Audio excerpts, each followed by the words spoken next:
Yan, hello guys. Pag-usapan naman uli natin ngayon paano mag-config ng route static sa Fortinet firewall. Meron lang kasi itong requirement yung IP address, yung route summary mo.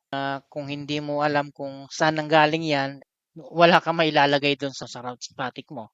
I-open natin tong firewall natin. Ngayon pala magko-config ng static route. Ito yung IP address ko, kung makikita nyo, sa route static natin, ito yung IP address na ginamit ko. Ito yung pinaka route summary, class C ang nilagay ko. And then, itong gateway naman, 1.2. So, mamaya explain ko kung saan nanggaling yan. So, meron lang ako ipapakita sa inyo itong advanced subnet calculator. Dito ko nilalagay dito ko kino-compute, kung ilang VLAN ang gagawin ko doon sa network ko. So, 1 VLAN is equivalent sa isang network yan. Yan, nakita nyo naman ano yung content doon sa Ang ginawa ko ngayon, ang gagamitin kong route summary ay 192.16.1.0. It's not 16. It's actually 168. Ito ay /24. Pwede mo diretso ka na dito 64. So, itong part na to na address block and a CIDR mask, ito guys yung nilalagay nyo doon sa static route.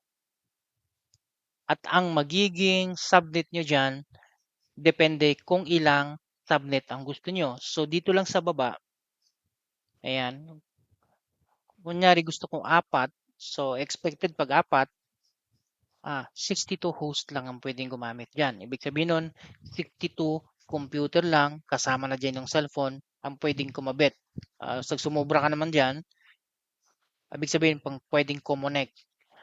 Kung susubra ka naman doon sa 162, expected mo hindi na magkakaroon ng internet yon. Kasi 62 lang yung ang allocated sa kanila na IP address. Pag-generate mo niyan guys, ito na yung kinalabasan. So diyan ko kinuha ang static route ko, at dito naman sa unang subnet ko naman kinuha itong gateway ko dito sa route static. So tatandaan niyo yan guys, yan. Ayan. So dito yan siya nanggaling sa unang subnet. Ayan, ito para makita niyo lang. So kasama na diyan ang interface natin para sa internal natin network. Ayan, ito. 1.1. So 1.0 yung network yan. Kumuha ko ng 1.1 para dyan sa internal interface natin. 1.2 naman para naman dito sa gateway natin ng static route. So meaning, ito rin yung IP address na ilalagay mo doon sa VLAN mismo ng core switch mo. So, sana naintindihan natin guys, napaka-simple lang din naman yan. Hindi naman talaga siya ganun kadami na i-coding natin. Ang mahirap lang kung paano tayo mag-compute. Dito sa case ko kasi meron akong subnet calculator kaya mas madali na lang. Kunyari class B yung gagamitin mo, .16.00, ang class B ay /16 yan. Yan. Tapos ngayon kunyari ang target na subnet mask ko ay /24, pipili ka lang dito guys, and then yan, napakadami niyan. Kung ganun 256 talaga ang subnet ang kailangan mo, napakadami na yan, and every subnet ay meron kang 24 host.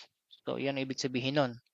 Pag nag-generate ka niyan, ito yung mga subnet na gagamitin mo. Pwede ka, for example, ito yung VLAN 1 mo, VLAN 2, VLAN 3, VLAN 4, and so on and so forth.